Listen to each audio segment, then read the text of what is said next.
Assalamualaikum warahmatullahi wabarakatuh. Bismillah, alhamdulillah, wassalatu wassalamu ala rasulillah Muhammad ibni Abdillah wa ala alihi wa ashabihi wa mawalah, wala haula wala quwata illa billah, amma ba'du. Para bapak dan ibu sekalian rahimakumullah, alhamdulillah pada pagi ini kita dapat melaksanakan salat subuh berjamaah. Kita lanjutkan dengan pengkajian masalah-masalah agama untuk kesempurnaan ibadah kita kepada Allah Subhanahu wa taala.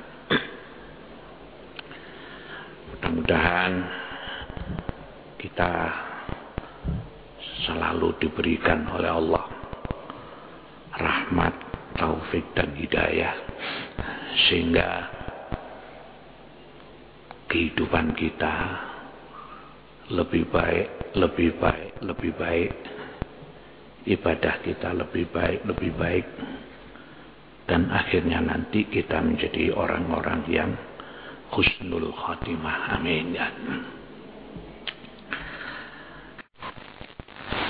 Sekarang kita memasuki wasiat yang ke-8 ya. Wasiat Rasulullah yang ke-8, la tahsa fillahi laumata laimin ya. Janganlah takut kepada jalan Allah lantaran dicela manusia ya. Artinya kita di dalam menjalankan hukum-hukum Allah itu kapan saja, di mana saja harus kita laksanakan. Kita tidak boleh takut dicela oleh Allah ya. Nah, dicela oleh manusia ya. Kadang-kadang itu kan begini ya, misalnya kalau wanita muslimah itu kan berpakaian sesuai dengan ketentuan hukum Allah, menutup auratnya seluruh tubuhnya kecuali muka dan tapak tangan. Ini namanya melaksanakan hukum. Ini seharusnya di mana saja harus dikerjakan. Tidak usah takut dicela orang. Ya. Jadi misalnya di dalam satu acara gitu ya, dalam satu acara di mana yang mengikuti acara ini orang dari berbagai macam bentuk orang ya tetap saja berpakaian sesuai dengan hukum Allah. Tidak usah takut dicaci, dicela.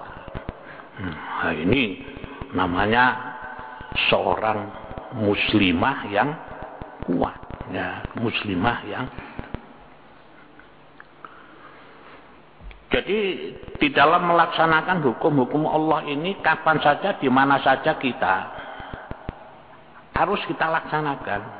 Tidak usah takut dicaci maki, dicela oleh siapapun juga. Nah, ya.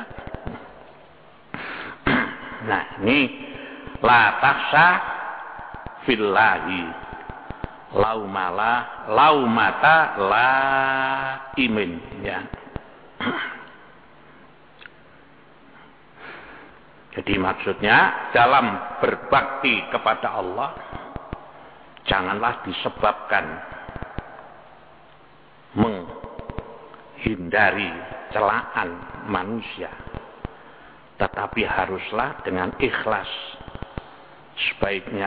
Sebaliknya janganlah juga takut kepada celaan manusia disebabkan mengerjakan ketentuan-ketentuan yang digariskan Tuhan, ya. Sekarang ini kan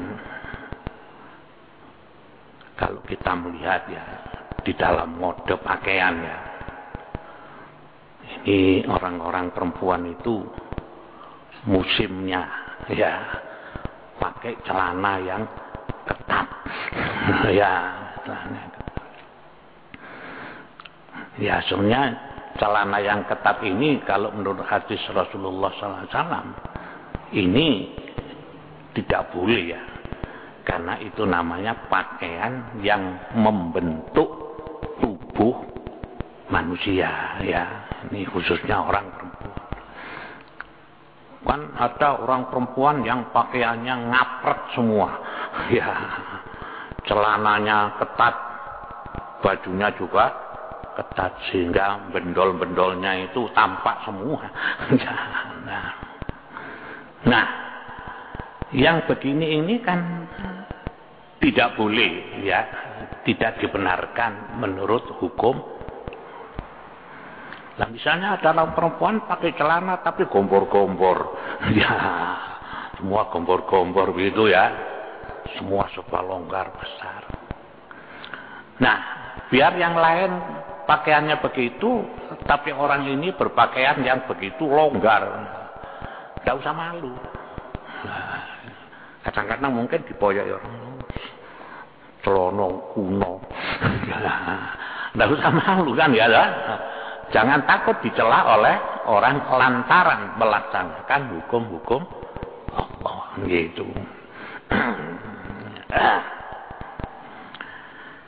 Kemudian yang ke-9, wasiat Rasulullah sallallahu alaihi wasallam, qulil haqqo walau kana murron.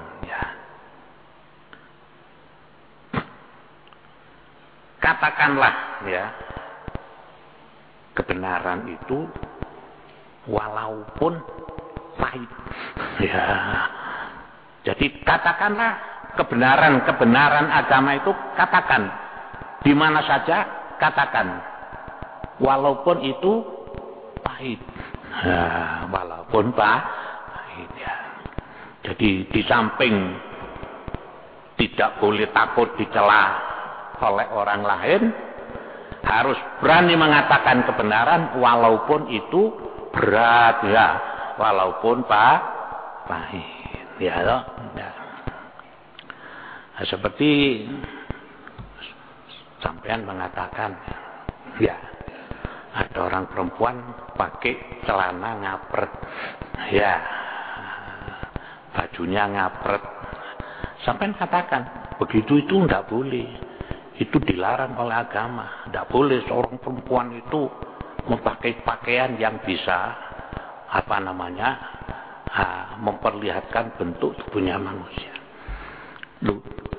Sampean mengatakan begitu, itu katakan walaupun misalnya orangnya itu acuh ya, tapi sampean juga harus mempunyai keberanian mengatakan begitu, walau kana muron, walaupun pahit, walaupun mengatakan hal yang seperti itu adalah berat. Nah, ya toh, berat. Ya, di mana saja begini ini ya. Jadi rangkaian daripada amar ma'ruf nahi mungkar. Kita melihat ada orang jualan pelem misalnya, ya, yang diberikan contoh itu yang baik-baik. Tapi kalau sudah ditimbang itu dibuka di rumah banyak yang tidak mateng, begitu ya. Ya, sampean katakan pada orang, Pak, kalau sampean jualan jangan begini, Pak. tunjukkan semua. Oh, begitu, silakan orang yang memilih. Contohnya harus sesuai dengan apa yang dijual. Nah, kita tahu bahwa orang itu memang nakalan begitu kan ya. Itu kan berani mengatakan begitu. Ya, mengatakan begitu. Nah, kalau orangnya ngamuk bagaimana? Risiko enggak. Enggak. Itu namanya mengatakan sesuatu kebenaran walaupun pahit. Ya, kita hidup dalam lingkungan apa saja ya. Kita misalnya hidup dalam lingkungan pemerintahan misalnya ya, yang sekarang ini banyak dipenuhi dengan suap menyuap ya, dalam lingkungan birokrasi ya toh, dalam lingkungan Dewan Perwakilan Rakyat. Ini kalau kita mengetahui apa saja yang tidak benar, katakan walaupun itu berat ya. Kalau kita tahu itu salah tapi kita membiarkan, itu kan namanya kita tidak berani melaksanakan amar ma'ruf nahi mungkar ya. Lebih-lebih kalau misalnya ada orang ya mengingatkan anaknya saja tidak berani ya, ini kan lebih lagi mengingatkan anaknya saja tidak berani. Qulil haqqa walau kana murron ya. Katakan kebenaran itu walaupun pahit, walaupun berat. Yang terakhir wasiat Rasulullah Sallallahu Alaihi Wasallam, yaitu yariduka anin nasi ma ta'rifu an nafsika wala tajidu alaihim fi ma ya'ti wa kafa bihi aiban an ta'rifa minan nasi ma tajhalu bihi min nafsika au tajidu alaihim fi ma ta'ti. Akan datang dari manusia kepadamu berita yang engkau tahu tentang kesalahan dirimu sendiri dan engkau tidak merasa marah atas mereka tentang apa yang diceritakannya, itu adalah satu aib jika engkau ketahui dari manusia tentang sesuatu hal mengenai kesalahan dirimu sendiri dan baru engkau sadari setelah dikatakan orang lain.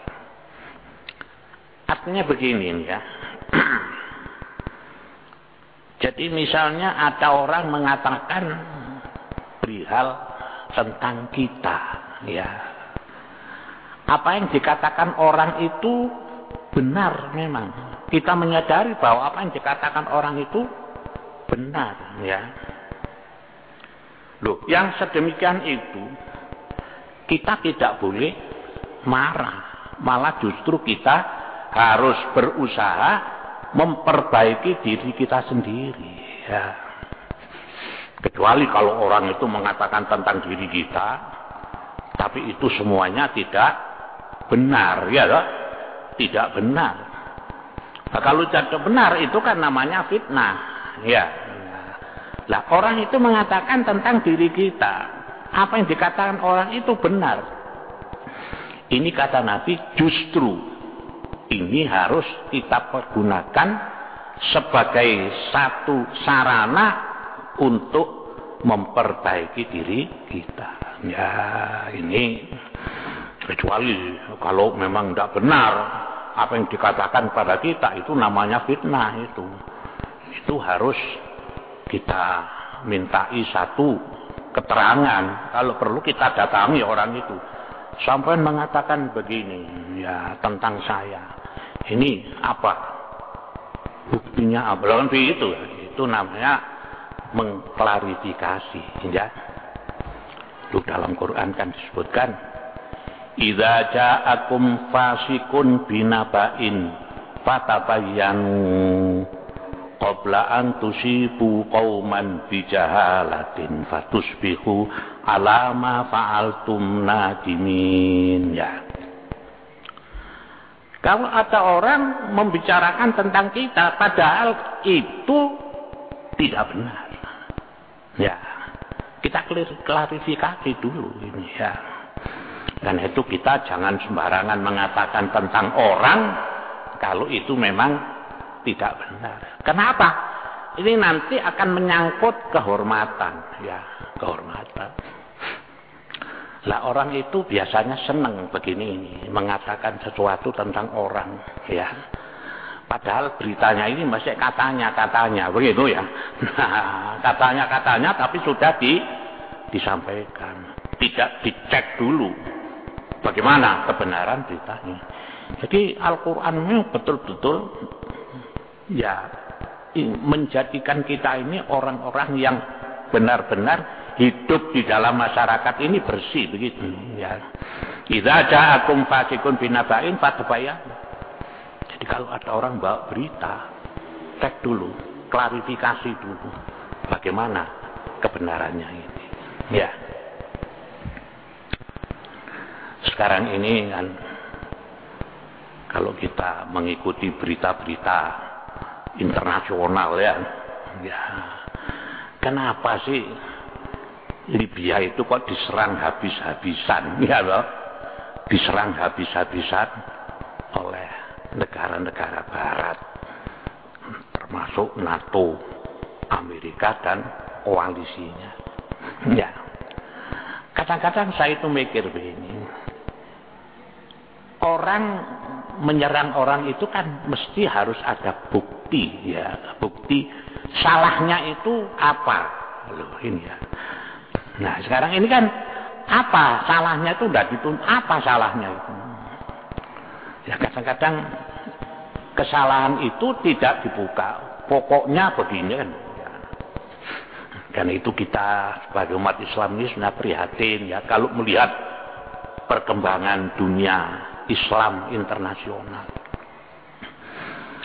Padahal saya pernah membaca satu majalah, ya. Negara Libya itu kan, Jamahiriyah Libya itu kan negara Islam itu, ya, itu negara Islam, negara yang kaya minyak, sebab sehari itu bisa menghasilkan minyak itu 1.400 barrel itu sehari, ya. Padahal rakyatnya betul-betul sejahtera, ya. Perumahan rakyat diberikan secara gratis, orang miskin dibiayai negara, kan wah baik, ya. Nah, di sana itu diterapkan hukum Islam, ya. Oh, tapi kok kena apa? Kok negara-negara Barat itu kok gregetan? Ini sebenarnya dibalik itu tujuan pokoknya itu ingin mengambil minyaknya, kan gitu toh, ya. Gitu mengambil. Ya kan sudah banyak kejadian-kejadian seperti Afghanistan. Nah, itu kan diacak-acak sampai sekarang itu tujuan minyak. Irak, ya lah. Irak itu karena kaya minyak direbut. Bagaimana minyak itu supaya bisa mengalir ke negara Barat. Nah sekarang ini Libya, ya. Ya. Jadi ini kalau kita berbicara tentang masalah begini ini jelas kaitannya dengan Islam, kan, ya. Loh, yang saya tidak habis pikir itu begini. Negara Libya itu diserang habis-habisan sampai Muammar Gaddafi itu meninggal. Tapi negara-negara Arab yang lain tuh kok malah diem saja. Ndak ono sing belani, ya. Padahal wis duwe dalil kan biru, ya. Tidak ada yang bela. Nah, sekarang yang mulai difitnah itu Iran. Wah, ini difitnah. Karena Iran ini berusaha untuk membunuh diplomat Saudi Arabia. Ini kan maunya kan mengadu domba. Ya, kita ini prihatin, ya.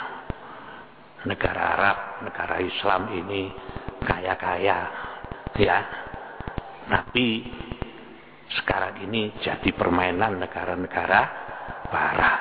Kekayaannya itu banyak dikeruk untuk negara-negara barat. Nah, ini kalau kita berbicara tentang masalah begitu, ya. Jadi yang kita ini sekarang ini prihatin yaitu, ya,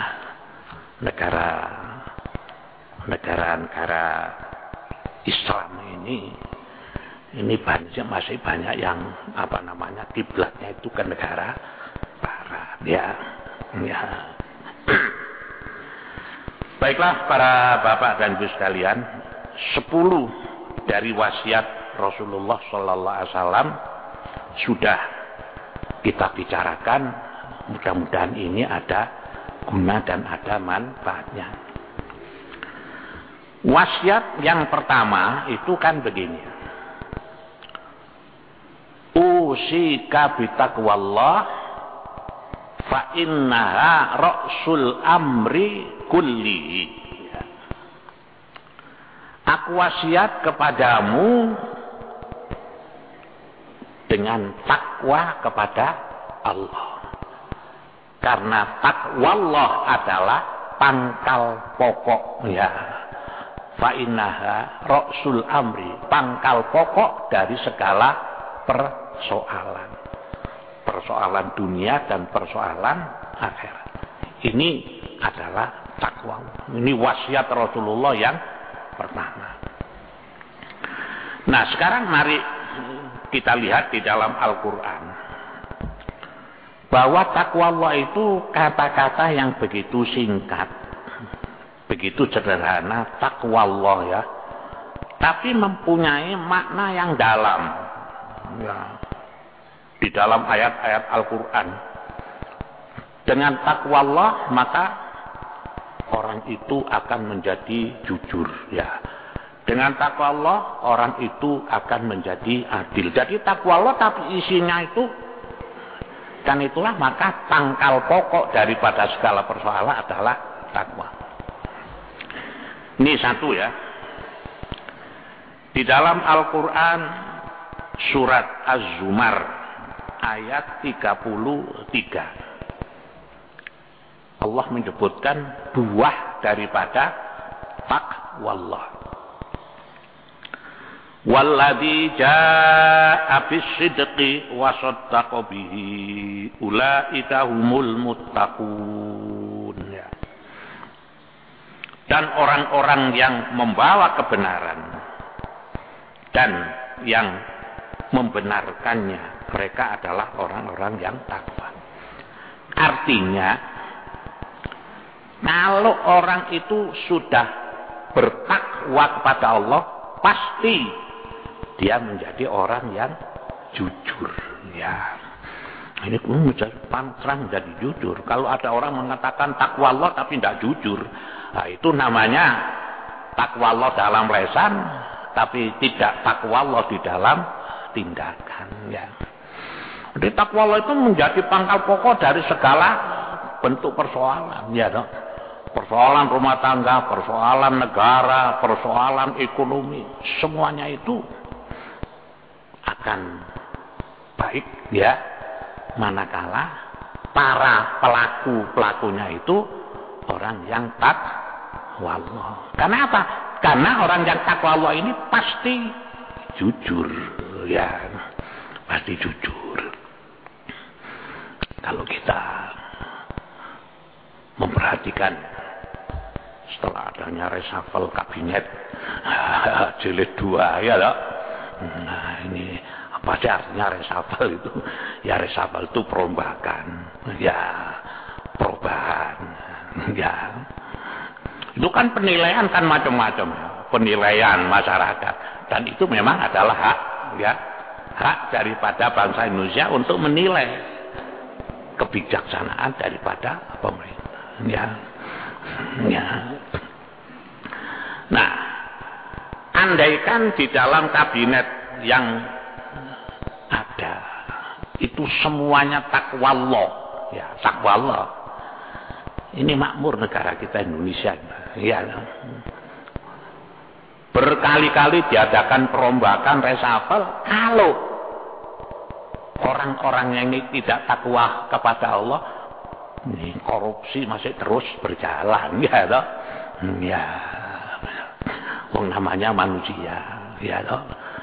Memilih orang itu kan juga tidak lepas daripada istilahnya itu like and dislike, senang apa tidak senang, ya toh. Ini disenangi walaupun tidak jujur, ya diangkat saja misalnya kan, ya. Jadi sebenarnya di dalam negara kita ini kuncinya untuk menjadi negara makmur bebas dari korupsi itu satu yang pokok, yaitu kalau ya pemimpin negara, pelaksana di dalam negara kita ini takwa Allah. Karena kalau sudah takwa Allah, Al-Quran mengatakan orang yang bertakwa kepada Allah itu pasti jujur. Ya, kerja jujur, ya katakanlah 10 rupiah, ya dikatakan 10 rupiah karena jujur. Ya, loh. Tapi kalau tidak jujur, 10 rupiah dikatakan 1 juta. Ya. Kan korupsi itu tidak pasti mengambil negara, tidak pasti mengambil uang. Ya loh. Ada korupsi itu dalam bentuk suap. Ya, suap itu kan juga korupsi ya. Ada namanya makab. Ya, makab. Disuruh beli tanah untuk proyek per meternya 50.000, tapi diajukan harganya menjadi 250.000. Enggak. Ini tidak korupsi. Enggak. Apa tidak korupsi? Ya tetap kan hakikatnya itu kan mengambil uang negara. Ya begitulah macam-macam. Saya punya tetangga itu bengkel mobil, ya bengkel mobil. Itu kalau ada mobil dibawa ke situ, diservis begitu ya. Itu orang yang punya bengkel itu bilang begini, Pak, kalau sudah selesai mau bayar, ini kwitansinya diisi apa kosong, Pak? Ya begitu ya. Ya, ini kwitansinya diisi apa kosong? Kalau diisi apa adanya, habisnya berapa? Kalau kosong terserah yang ngisi, ya itu ya. Orang yang masukkan mobil ini yang ngisi, ya itu bisa saja, itu korupsi namanya kan ya. Misalnya habisnya 200 karena kosong, dia yang ngisi 1 juta. Wah, ini tingkatan bawah itu lah ya, tingkatan bawah.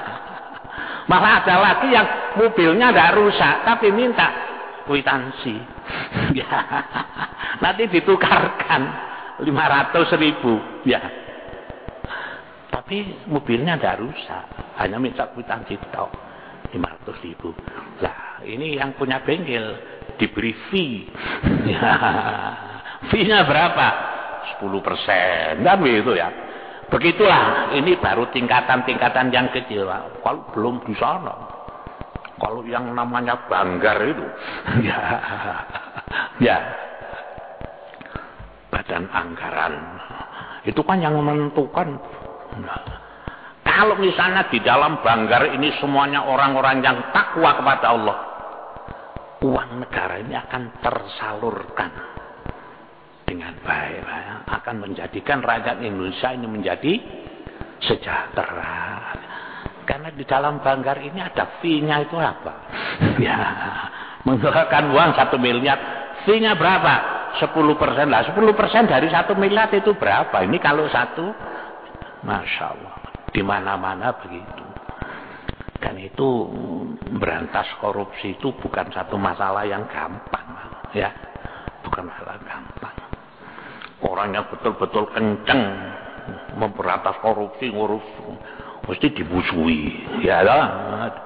Seperti Antasari Azhar, ya, dibuat fitnah macam-macam sehingga bagaimana? Lumpuh kan begitu. Ya sudah diganti, ya diganti siapa saja, ya Karena orang-orang yang berminat untuk korupsi seperti begini kan dengan berbagai macam cara. Karena itu maka kuncinya ini satu. Kalau mereka itu takwa kepada Allah, ya insya Allah kan gitu ya. Karena itu di dalam ayat yang lain itu kan Allah mengatakan,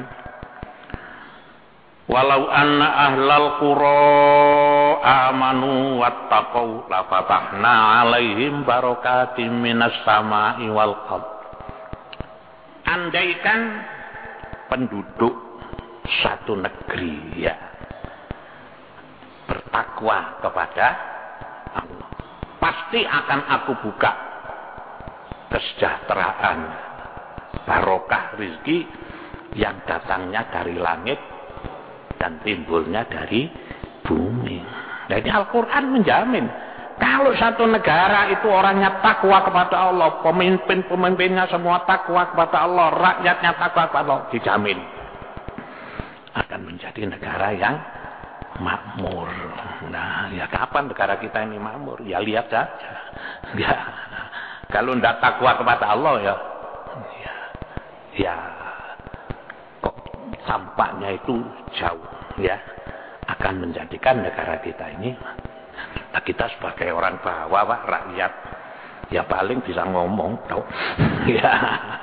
Ya toh, ya bisa ngomong. Ya kita hanya berdoa saja. Mudah-mudahan para pemimpin kita itu diberikan hidayah oleh Allah Subhanahu wa Ta'ala. Demikian, mudah-mudahan ada guna dan ada manfaatnya. Ini baru satu dari buah takwa Allah yang ditunjukkan oleh Allah di dalam Al-Quran. Bismillahirrahmanirrahim. Allahumma sholli ala sayyidina Muhammad walhamdulillahirabbil alamin. Rabbana la tuzigh qulubana ba'da idh hadaitana wa hab lana min ladunka rahmah innaka antal wahhab. Rabbana atina fid dunya hasanah wa fil akhirati hasanah wa qina adzabannar.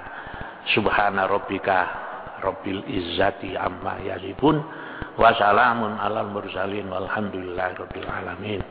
Assalamualaikum warahmatullahi wabarakatuh.